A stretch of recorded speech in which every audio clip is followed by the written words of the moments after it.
employed by Yoko to keep Hanan and his wife. It was similar to the Wuntumi incident. You raised similar concerns. Thank you very much. I will say good evening to your cherished viewers and yourself. It's no more getting funny any longer. I think that the government is on a path of destruction, and the human rights people, the civil society, the media has to wake up. What the NDC is doing will definitely plunge this country into chaotic situation. And if they don't stop it, I don't think that is going to yield any good results for them. The president pretends he doesn't see, he doesn't hear. What on earth? We have all seen arrests that has been made in this country for one individual to be charged 60 million Ghana cedis on bail condition with two sureties justified. Then the wife, 30 million with two sureties, one justified. What at all? What crime? Did they break into the Bank of Ghana vault? Yeah, but as it stands, we don't know the alleged offenses. We don't know how much is involved in these alleged crimes.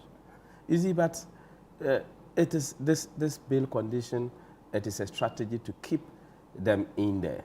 But whatever be the case, whoever is doing that, power is transient. People should speak out. The civil society should speak out. There will be a day, definitely, the MPP will come to power and the NDC will go to opposition. The president should not close his eyes to that. Is it concerning that Yoko makes arrests? We are not even informed about these arrests and the alleged crimes that these people are, alleged to have committed. I mean, this happens quite a lot. We just hear from, reports that somebody's been picked up. We don't get any formal communication from Yoko.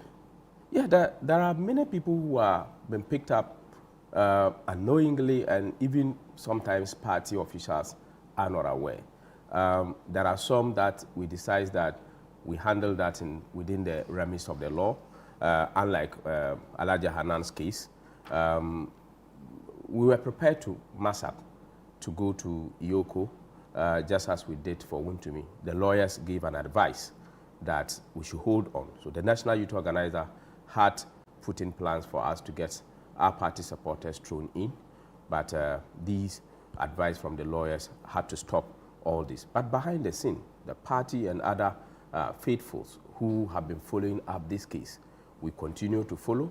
The lawyer in this case is the regional chairman for the Upper East region, which is lawyer Anthony Namo, who is following up this case and ensuring that Mr. Hanan is given the right hearing. But for me, what I am seeing is that this political persecution has to stop. The NDC is not interested in prosecution.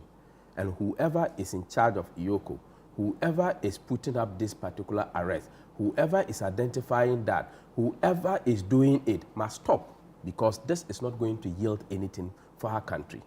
60 million, what at all? 60 million justified.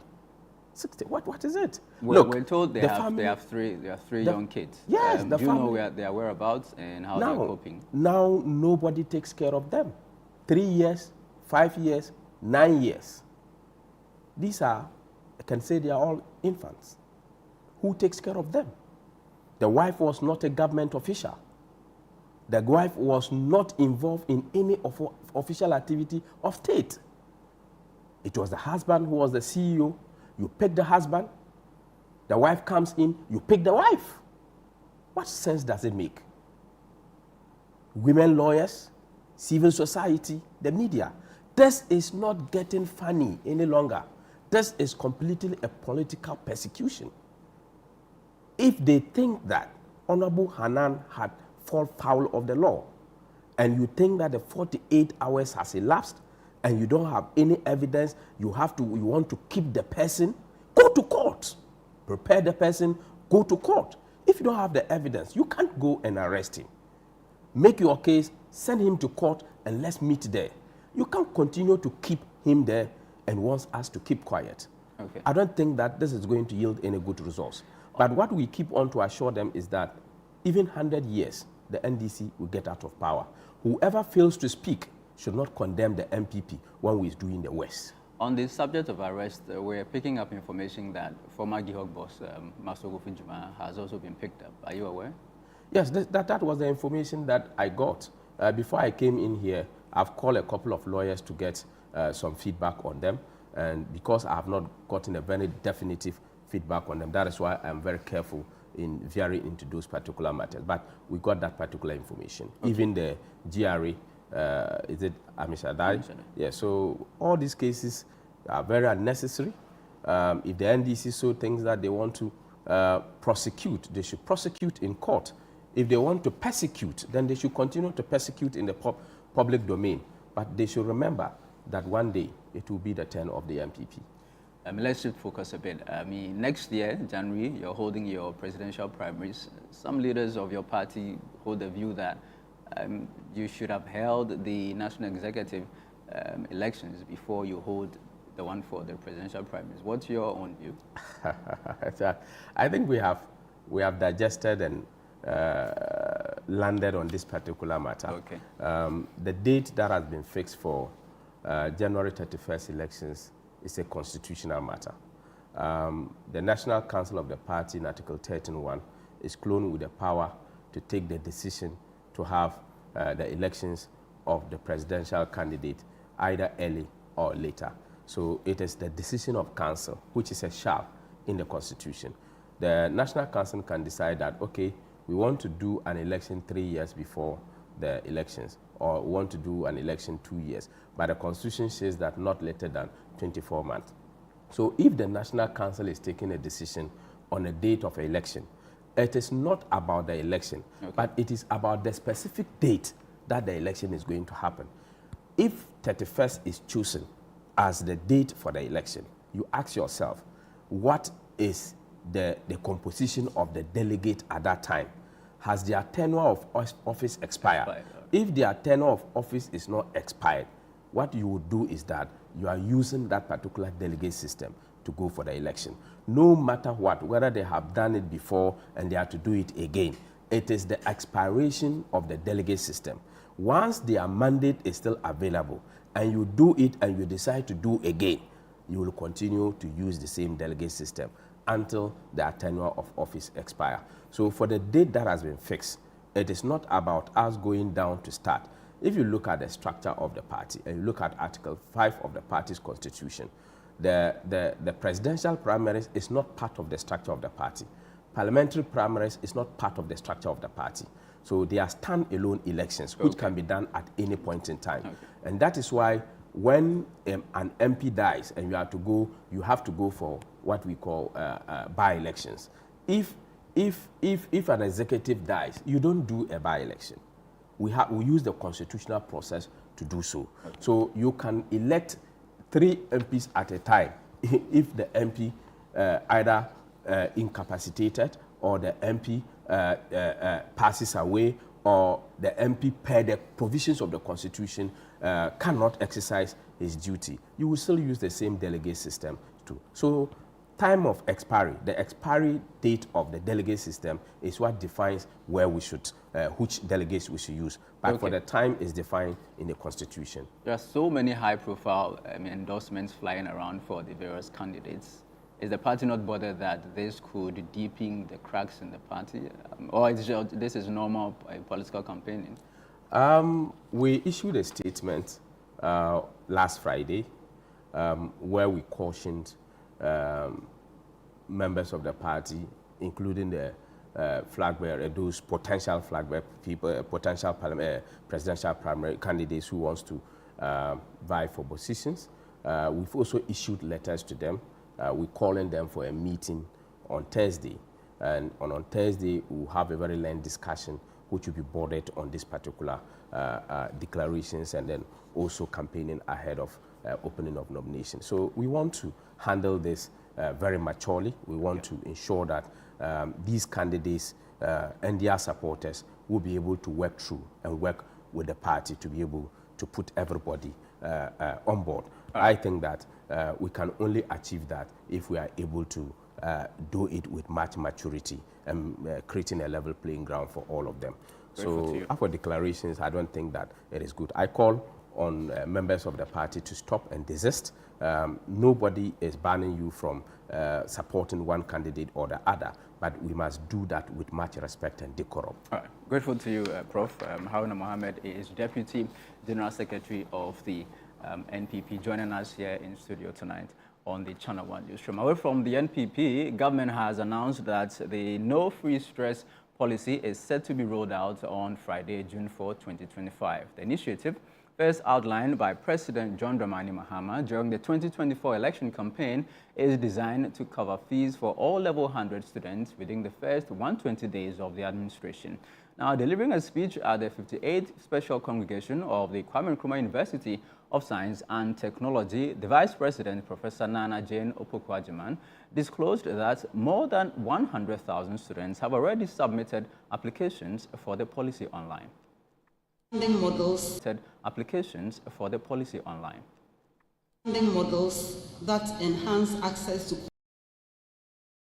One is the no feels stress policy. Through first-year students in public institutions, government continues to introduce funding models that enhance access to quality education. One is the no feels stress policy. Through first-year students in public institutions to be exempted from paying academic-related fees.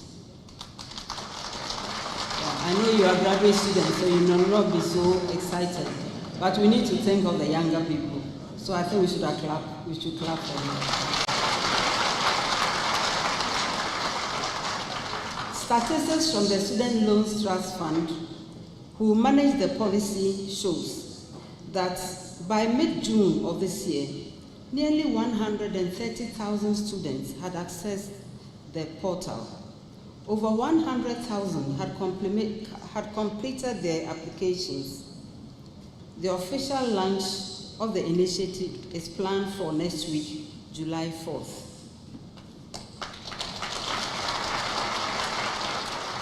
The government places a high premium on academic freedom because it promotes university operations and ensures smooth functioning of governing councils and management. I want to assure you that His Excellency John Dramani Mahama is firmly committed to empowering university councils and management to perform their statutory duties without undue political interference. You are still watching the Channel 1 Newsroom here on Channel 1 TV. Still to come. Taboba EP Senior High School appeals for support to rebuild dormitories months after fire gutted parts of the school building. We have details in a moment. Please don't go away.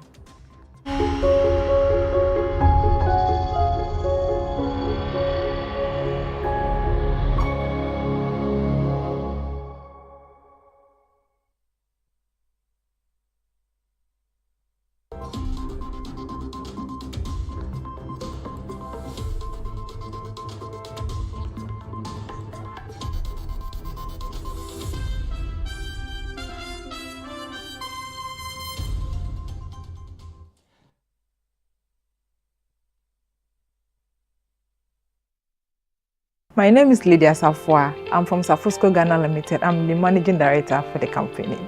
I'll commend MasterCard Foundation and Absa Bank for the 10% loan for women-led businesses and agri-businesses, because this facility came in at the right time for Safusco. The facility helped us to get machinery for our detergent powder and other raw materials to help us come out with three products: that's the detergent powder, the African black soap, and the bleach. We're able to employ 15 youth in addition to our working force, and this has really helped boost our productivity and revenue as well. Annually, we organize the Global Hand Washing Day in schools within our vicinity. We hope to make sure that Safusco helps to combat diseases from the schools. We are trying to have volunteers within the school. Those volunteers will help make sure that the project is being sustained in the school. Imagine waking up to serenity every day, surrounded by nature's beauty and luxury at your fingertips in a gated estate you can be proud to call your home. Welcome to Western Villas, located at Ai Mensa, where our stunning homes redefine elegance. At Western Villas, each home is a masterpiece, designed with precision and love. From swimming pool, gym, playground, beautiful landscaped gardens and private balconies, making every day feel like a retreat. We also have executive plots for sale at McCarthy Hill, strategically located and offer unparalleled views, easy access to amenities and endless possibilities for executive living. With just 5% deposit, you can reserve your space. Contact us today to learn more about our luxury homes at Ai Mensa or executive plots at McCarthy Hill. Call us now on 0536 502295 or visit www.westernvillas.com for more information. Introducing Betway's Bet Influencer, a groundbreaking feature where you can make money by just sharing codes. He just needs to share his codes and make money. The more his codes are used, the more money he makes. Oh yes, so what are you waiting for? Anyone can be a bet influencer. Share your codes and make money. Bet Influencer, another world first from Betway. This advert has been approved by the Gaming Commission of Ghana. Betway, get way more.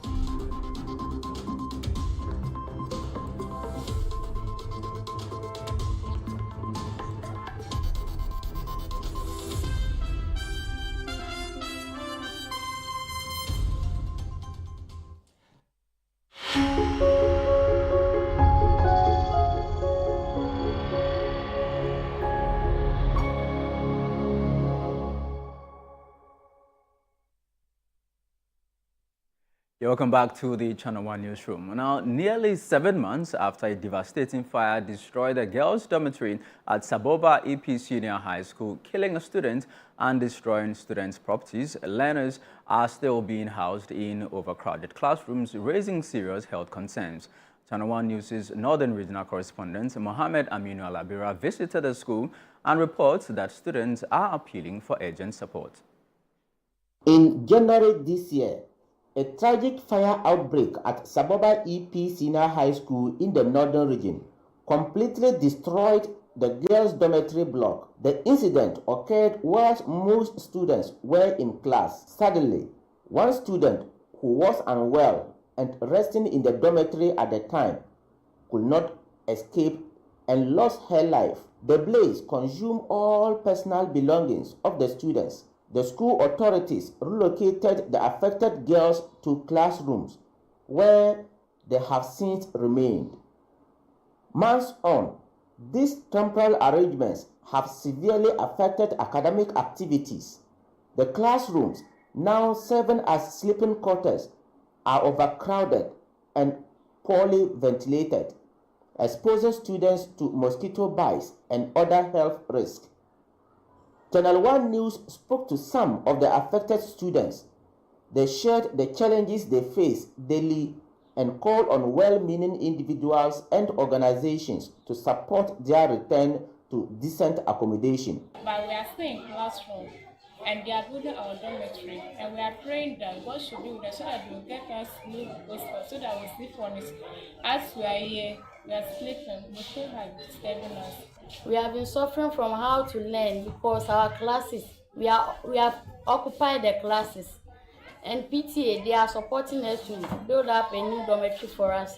And now, they have built it to the level that we need support. So we need their support. If everybody has something to give us, we'll be grateful to welcome you. Although the school's Parent-Teacher Association has started constructing a new dormitory, work has stalled due to lack of funds. The headmaster of the school also added his voice to the appeal.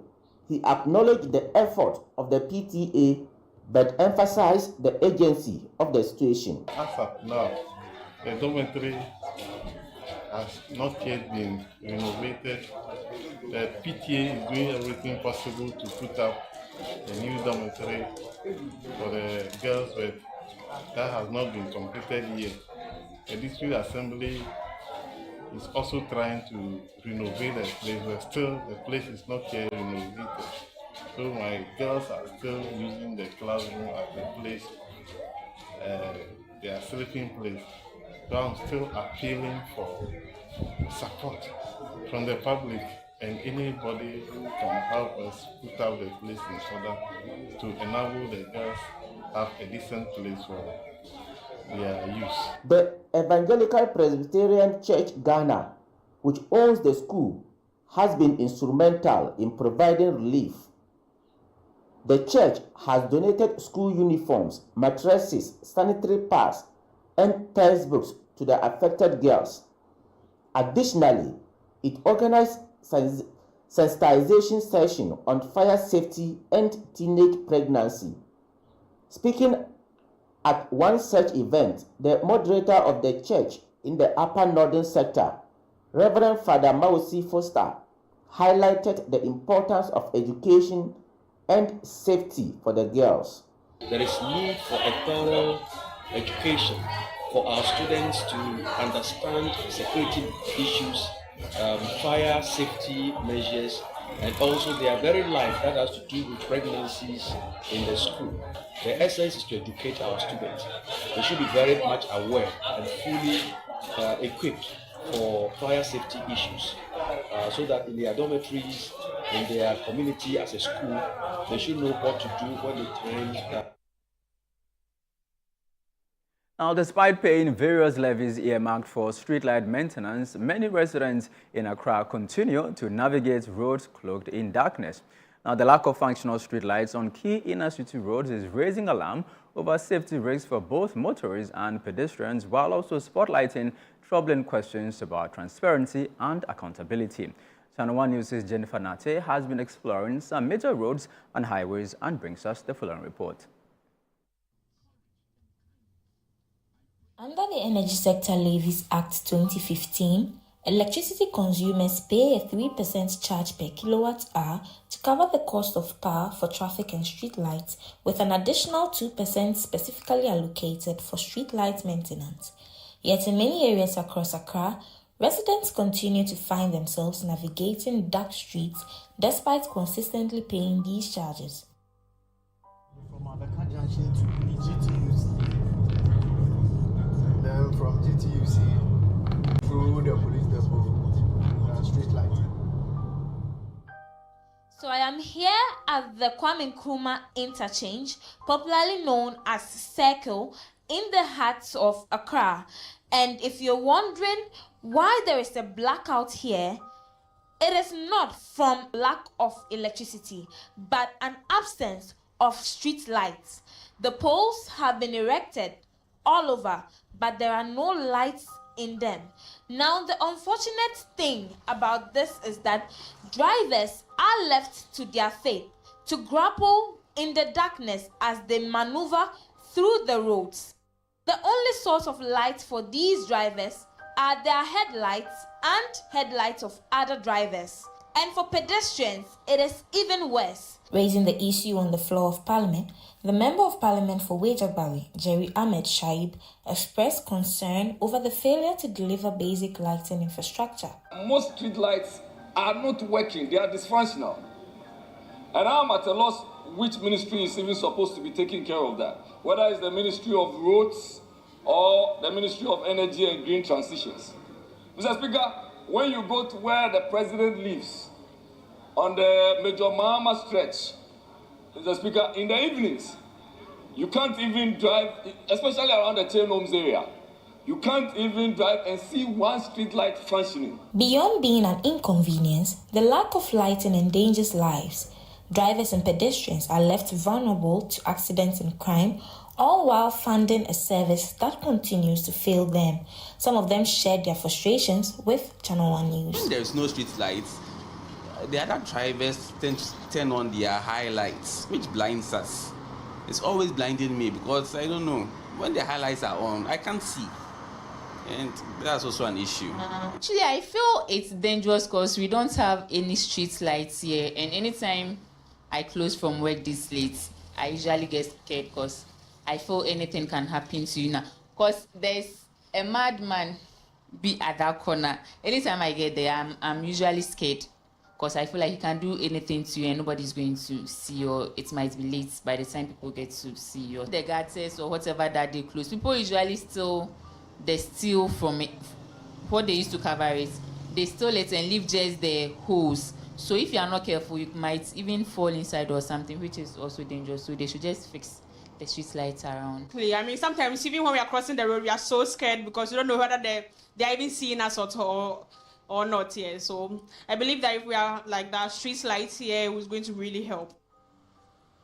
Meanwhile, Majority Leader and Head of Government Business, Mahama Ayariga, assured MPs that street lights will be made available for installation on critical roads within their constituencies. I think the minister is distributing street lights to members of parliament to enable members of parliament.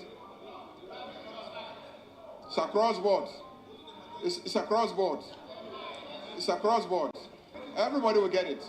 So I want to assure you that you will be getting street lights to assist. It may not be enough, but you can focus on the priority areas.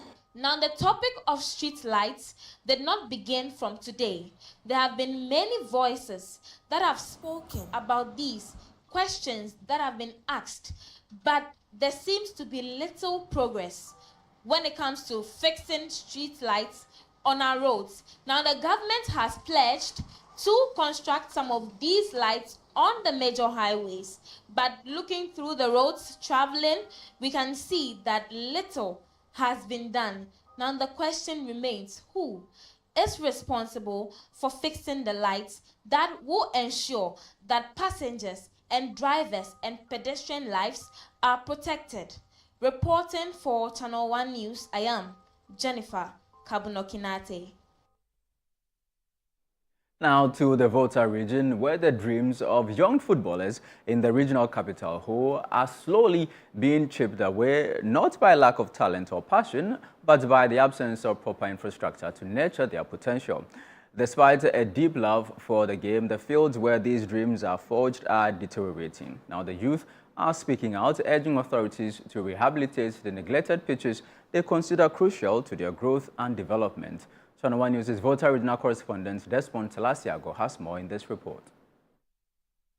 In Ho, football is more than a pastime. It is a path to a better future, but for many aspiring players, that path is increasingly difficult to walk. Access to the Ho Sports Stadium is limited, leaving most young players to train and compete on worn-out pitches such as the Children's Park, EP Park and Malco Park. Once vibrant training grounds, these fields are now shadows of their former selves. Every weekend, players from Ho and surrounding communities gather on these pitches, hoping their skills will catch the eye of a scout. But poor turf, uneven surfaces and general neglect make it hard for their talent to shine. As you see, the new stadium is not open to the public. The old one, if you want to play a game like this, they will ask you to pay money. Either 500,000 before you do any fan game or activity to help people to show their showcase the stadium. They will ask you money, but we don't have the money. But this one, this is why we are maintaining. So our playing, we use here like Monday and Wednesday. So anytime using it, we normally shape it in form. It gets some time, people are coming to build on the park. Then I ask my board to come so that we stop those productions. So apart from this park, no one community park in the environment too. So we are appealing to the environment or the stakeholders who have the money to help us. So at least let's raise this park. We can't do it alone because we are not up to that. When it comes to our pitches, I was here last 2 seasons. I was the head coach of Homestars, and we keep on complaining about the pitches in the Volta region. I mean, even when you go to the main stadium, I mean, it's also not in a good condition. So we are going to talk to the government or maybe individual providers so that they can also come and then, try and develop the pitches in the Volta region. We have so here, because you can see there's a good talent, but at the end, of course, because of there's no good pitches, so you can't even, identify the talent well. So I think they need to try and then get the guys a very good pitch whereby we can also come in from a different clubs to make sure we scout good players from this side. Adding to their frustration is the stalled construction of the Volta Regional Youth Resource Center, a project initially hailed as a game changer for youth development in the region. Though a few matches have been played there, work on the facility remains incomplete. The youth are now calling on the government and relevant authorities to revive the project and see it through completion. I think that the people of Volta region deserve better facilities, and when it comes to the regional capital, which is Ho, just as the demonstration was staged last year for the Youth Resource Center to be completed, for Ho Sports Stadium to be upgraded, and for this particular children's park also to be upgraded. I think that it's time that we have such community parks upgraded. Games like this is best played at the community parks because the players virtually grows from the community as a whole. Should make it a point of urgency to develop parks like this. Joining their call is Ghanaian professional footballer and Ho native Michael Agbekponu, currently playing in Croatia. He recently joined the youth for a friendly match and echoed their appeal for better facilities to support the next generation of players. To develop young talents in the region, first of all, we have to do good facilities.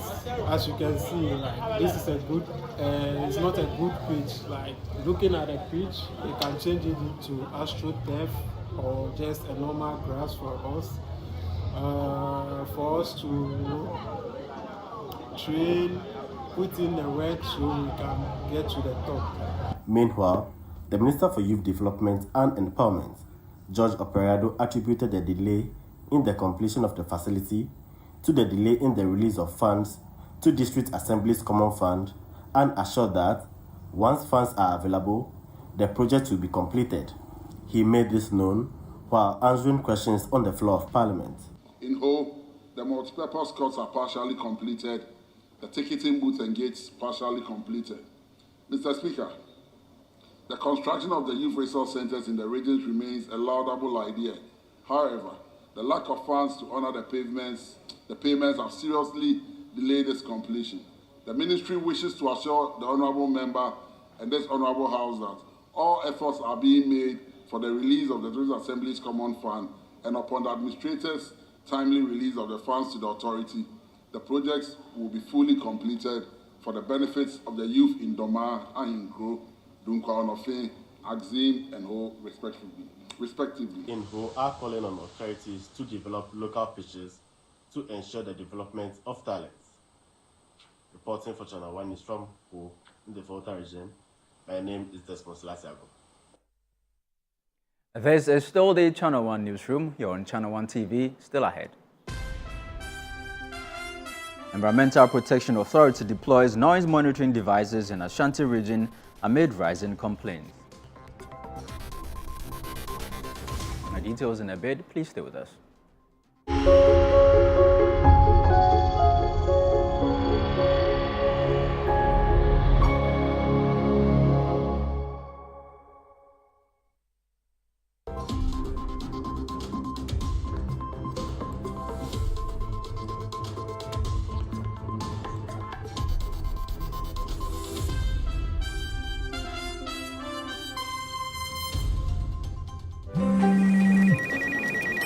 She's coming. She's coming!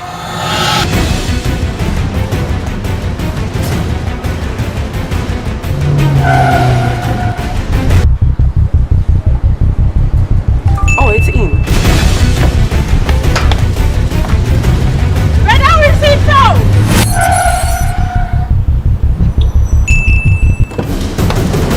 Boss, let's go back. Here, take this. She's coming. I know. Go to the pharmacy now. She's coming!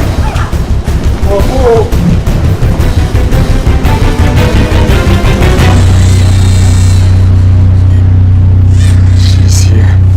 Pay faster, pay safer, and pay easy with Momo app. Download now and pay with the QR code, merchant ID, and so much more.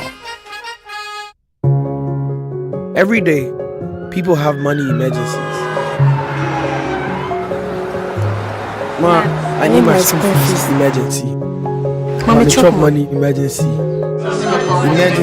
Emergency. Catch it. I'm your rent emergency.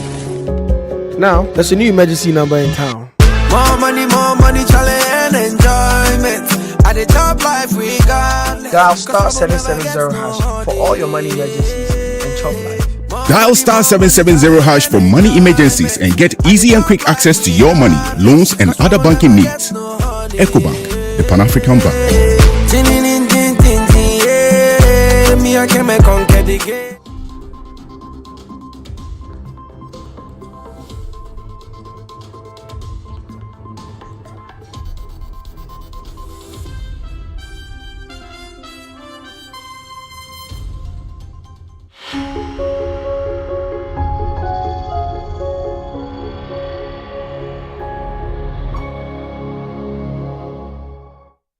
Thank you for staying with us here on the Channel 1 Newsroom. Now, officials from the Environmental Protection Authority have begun deploying equipment to monitor noise levels from churches and other places of worship in the Ashanti region. Now, this move comes in response to growing complaints from residents in several communities who say loud activities from nearby churches and other places of worship are disrupting their peace. Channel 1 News' Middle Belt Bureau Chief Hafiz Tijani has more.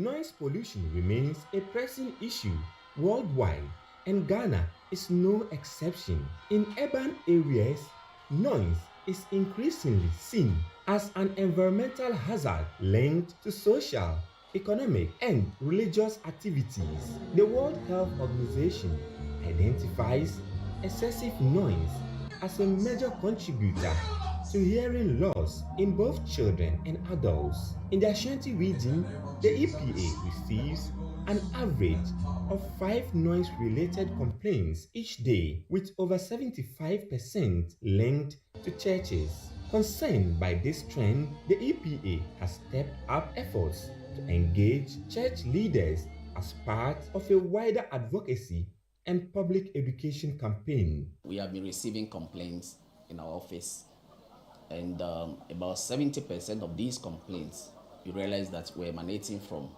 church services and church activities. So the question we want to ask, do we go ahead and do prosecution, or we go ahead to close down those facilities? The answer is no. Probably they don't really know what they are doing. As Jesus said it on the cross, Father, forgive them, for they know not what they are doing. So we don't want to go ahead and do prosecution. But we decided to bring them here and then tell them what they are doing and its impact on their noise pollution patterns caused by religious activities. The Ashanti Regional Director of the EPA emphasized that churches which flout the rules will face strict sanctions. They are religious leaders, which means that God expects them to do the right thing. So we don't expect that after this training, they are also going to go contrary to the law. But should they do that, I think the legal officer spoke on that we will invoke the relevant sanctions in the our Environmental Protection Authority Act, where they will be prosecuted and they will be tried by a court of competent jurisdiction, and then the relevant sanctions pronounced. We are also going to replicate what was done in the Volta region. We also do it here, where some churches will be selected at random, and then the noise levels also measured. The information that will be gathered will also be used to raise awareness. Some religious leaders have pledged to adhere to the agency's guidelines. The implementation mostly will depend on education. So as policy makers of our churches, we will then channel these things to the higher authorities, and at our own levels, we will also educate people on what we have learned today. I think it has been so useful for us, and I'm appealing to all churches that we should try and minimize noise if it is possible, and maybe in future we will want to advise that the environmental protection will rather bring us some of their gadgets so that we can also measure the level of noise that we make. As the national body responsible for regulating and protecting the environment, the EPA says it remains committed to ongoing sensitization efforts to address noise pollution and other environmental challenges. The Environmental Protection Agency is urging church leaders to abide by the rules and regulations governing their operations. Hafiz Tijani, Channel 1 News, Kumasi, Ashanti Region. Now, medical professionals are ramping up advocacy efforts to combat the stigma surrounding individuals, particularly children born with cleft lip and palate, a situation they say often hindering access to treatment. Health workers have expressed concern over persistent myths and misconceptions, recounting disturbing cases where affected individuals are branded as cursed, shunned by their communities, or disowned by their families. Channel 1 News' Middle Belt Bureau Chief Hafiz Tijani has more. Cleft lip and palate are congenital conditions in which a baby is born with an opening or split in the upper lip, the roof of the mouth, or both. In Ghana alone, it is estimated that over 700 babies are born with cleft conditions each year, with thousands more affected across the region. Yet, stigma continues to shadow these children, making it harder for them to receive the care they need. We have situations where parents were actually excommunicated from a community just because they gave birth to a child with cleft. We have situations where a child was born with cleft and he was going to be sacrificed to the river god because they thought that he's coming from the river god. But these are all not true. A child born with cleft is as normal as anybody. In response, the Konfanoti Teaching Hospital, in collaboration with the Ghana Cleft Foundation and Global Cleft Charity Smart Train, has launched the continent's first National Cleft Care Center. Now this center is going to increase the capacity of training by 5 times and the capacity of the treatment providers by 6 times. It's going to also be a research hub. We have simulation labs, and there will just be so much capacitation across the entire cleft ecosystem. The state-of-the-art center features an outpatient department, 4 fully equipped theaters, pre- and post-operative wards, consulting rooms, laboratories, lecture halls, a library, technical services areas, and even a dedicated playground for children. Efforts are also underway to tackle stigma through education and community engagement. Talking about stigma, I think the best way is advocacy, awareness creation, and this is where you media people come in to support us to make the awareness. Funded entirely by Smile Train at a cost of $2 million, the facility is located within the premises of the Konfanoti Teaching Hospital. It provides comprehensive cleft care services including corrective surgeries, nutrition support, speech therapy, orthodontics, oral health services, and psychosocial counseling. The center is also set to serve as a training hub for cleft care professionals across Africa. Our stakeholders are optimistic the establishment of this center will go a long way to improve the treatment of cleft and also enhance the education and sensitization against stigma. Hafiz Tijani, Channel 1 News, Konfanoti Teaching Hospital, Ashanti Region. Now, the director of the Oil Palm Research Institute under the Council for Scientific and Industrial Research, CSIR, Dr. Isaac Danso, has revealed that Ghana is currently experiencing a shortfall of 150,000 metric tons in oil palm supply. Dr. Danso says although the institute has developed over 1,200 improved oil palm varieties to help address the problem, the widespread sale of adulterated seedlings continues to undermine efforts. Channel 1 News' Western Regional Correspondent Akwasi Ejeanim reports. Oil palm is Ghana's second most important cash crop. However, with annual demand exceeding 400,000 metric tons, the country currently faces a deficit of around 150,000 metric tons. While interest in oil palm farming continues to grow, access to genuine seedlings remains a major challenge due to the prevalence of adulterated ones in the sector. In response, 18 community members from Pepesa have formed a group called Eco Palms, and with support from Goldfields Ghana Foundation, have planted over 24,000 certified oil palm seedlings. The initiative aims to promote sustainable farming and serve as alternative to illegal mining in the area. But who be share queer no mo. Fa so a menya no. Osende na meye edwuma no no ho nti queer no. E do hu chim ne dua ba within 3 years going no.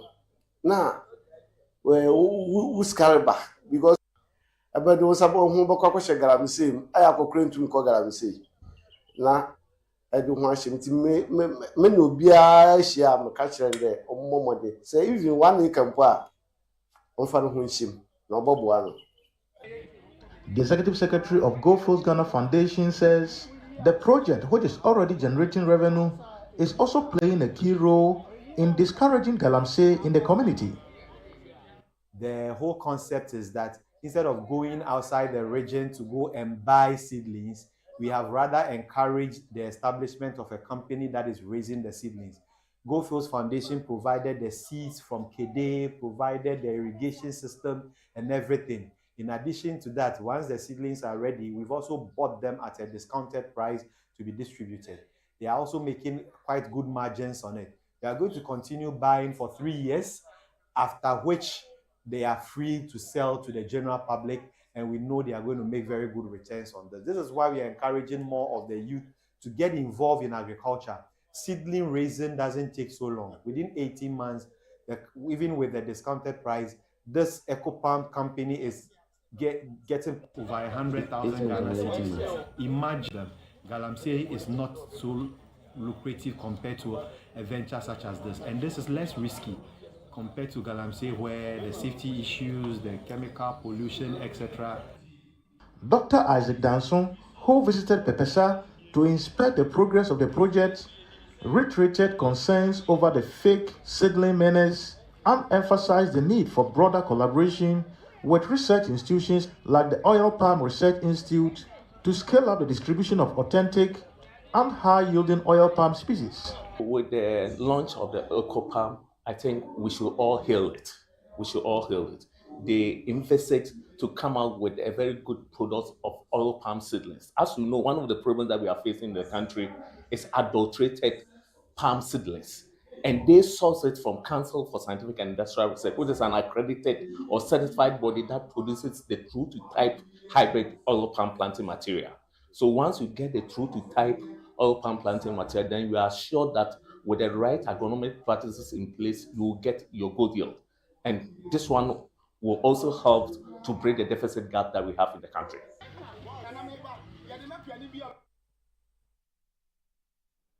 And that'll be all for this edition of the Channel One Newsroom. Do visit our website, channel1news.com, for more information on our top stories and more.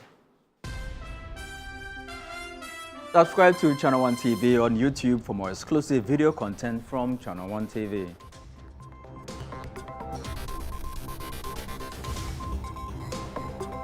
I am Charles Ozukumi. Thank you for watching.